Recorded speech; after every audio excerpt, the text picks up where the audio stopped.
India ने एक master stroke चलाया है वेस्ट एशिया में, मिडिल ईस्ट में।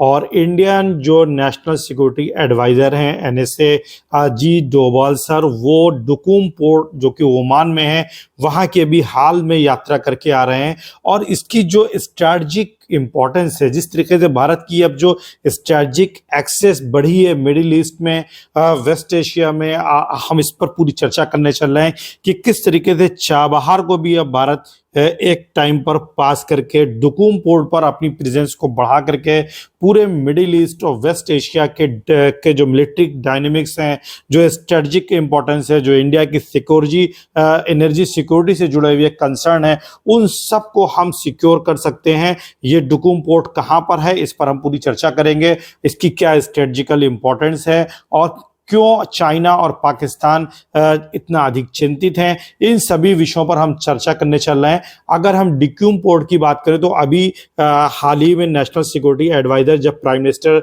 नरेंद्र मोदी जी मिस्र और अमेरिका की यात्रा कर रहे थे, तो ठीक उसके बाद उन्होंने जो है ओमान की यात्रा की है। और ये ओमान की राजधानी मस्कत से 500 किलोमीटर जो है दूर जो है डुकूम एक पोर्ट है। और यहाँ पर डुकूम स्पेशल इकोनॉमिक जोन भी बनाया जा रहा है। और इस एक स्पेशल इकोनॉमिक जोन में जो है भारत के लिए स्पेशल ऑफर जो है ओमान की तरफ से ऑफर किए गए हैं। और चूंकि ओमान जो है इंडियन ओशन रिंज का आईओआर का भी सदस्य रहा है, तो जिसके चलते ये एक बहुत बड़ा डेवलपमेंट सामने उभर करके आ रहा है। और इससे इंडिया की जो नेवी है वो फैसिलिटेट करेगी पूरी प्रेजेंस जो है इंडियन ओशन रीजन में। और भारत की जो एक्सेस है पूरी इंडियन ओशन रीजन क्षेत्र में जो है बहुत अधिक बढ़ जाएगी। और जिस तरीके से चाइना का फुटप्रिंट, चाइना की प्रेजेंस जो है इंडियन ओशन में बढ़ी है, जिबूती में अफ्रीका के तट पर बढ़ी है, मिडिल ईस्ट में बढ़ रही है, उसको भारत बहुत अच्छी तरीके से काउंटर कर सकता है। और साथ ही साथ इसकी जो स्ट्रेटजिकल लोकेशन है उस पर भी हम चर्चा करेंगे। अगर हम बात करें तो यहाँ पर भारत को कई तरीके की फैसिलिटीज ओमान की तरफ से ऑफर की गई है, जिसमें 7% जो है पॉसिबिलिटी ऑफ ओनरशिप की दी गई है।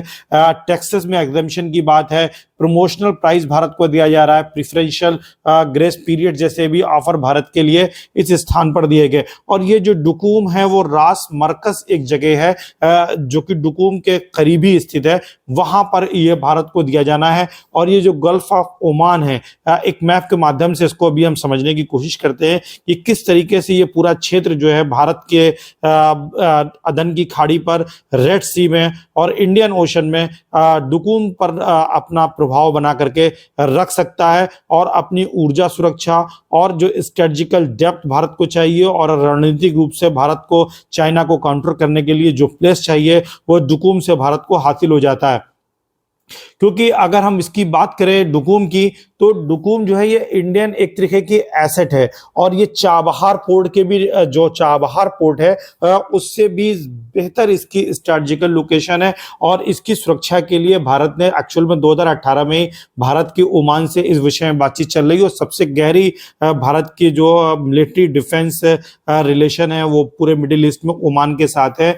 और यहाँ पर भारत ने अपना एक अटैक सबमरीन को जो है इस पोर्ट की सुरक्षा के लिए लगाया हुआ है। और इसी के शिशु कुमार क्लास की ये सबमरीन है। साथ ही साथ आईएनएस मुंबई जो है और 2 P-8 लॉन्ग रेंज के जो सर्विलांस हैं पेट्रोल एयरक्राफ्ट, उनको भी भारत ने यहाँ पर डिप्लॉय किया हुआ है। और ये जो इंडिया का जो ओमान से रिलेशन है वो बहुत ही ओल्ड है, स्ट्रेटजिक पार्टनर है वेस्ट एशिया में। और एलाई भारत का रहा है गल्फ कोऑपरेशन काउंसिल के अंदर। और इंडियन जो ओशन रिम एसोसिएशन IORF हो रहा है उसका भी ये मेंबर है। अरब लीग का भी मेंबर ओमान है।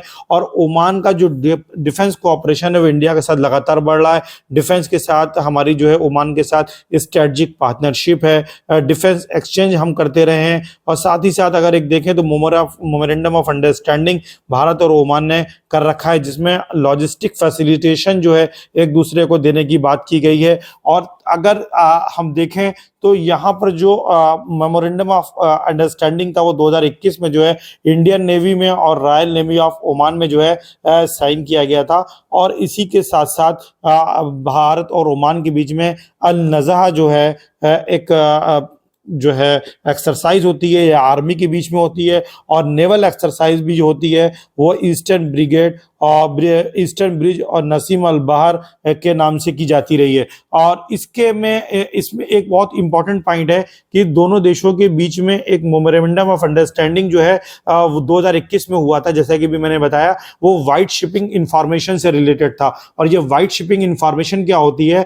कि जब दो देश जो है आपस में मिलकर के इंफॉर्मेशन का एक्सचेंज कर लेते हैं पहले से ही किसी भी नॉन मिलिट्री मर्चेंट वेसल्स का, तो उसको हम बोलते हैं वाइट शिपिंग एग्रीमेंट। और ये वाइट शिपिंग एग्रीमेंट जो है, इंफॉर्मेशन एग्रीमेंट जो है, 2021 में भारत ने ओमान के साथ किया था। और अगर इसकी स्ट्रेटेजिकल लोकेशन की बात की जाए तो जैसा कि मैंने कहा कि एक मैप के माध्यम से इसको हम समझ रहे हैं कि जो डुकूम का पोर्ट है वो गल्फ ऑफ ओमान में है, और गल्फ ऑफ ओमान के साथ ही साथ हम फरस की खाड़ी पर भी नजर रख सकते हैं, चाबहार को भी ओवरलुक करते हुए। और जिस तरीके से ग्वादर बंदरगाह का प्रयोग चाइना ने भारत के विरुद्ध करने के लिए और हिंद महासागर में और अरब सागर में बढ़ाने के लिए करने का प्रयास कर रहा है, और उसका सीपैक कार्यक्रम चल रहा है जो कि बेल्ट एंड रोड इनिशिएटिव का हिस्सा है, China Pakistan economic corridor CPEC, और उसको काउंटर किया जा सकता है। फिर इसी के साथ भारत वेस्टर्न कॉरिडोर और eastern corridor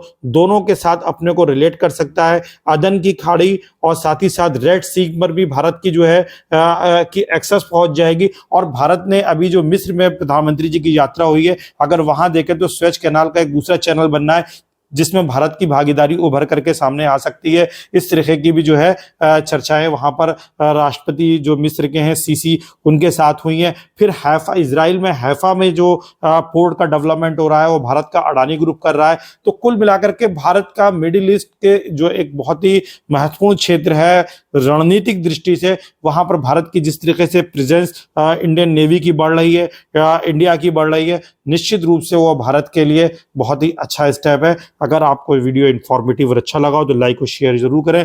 thank you so much. और अगर अभी तक चैनल को सब्सक्राइब नहीं किया है तो सब्सक्राइब कर लें।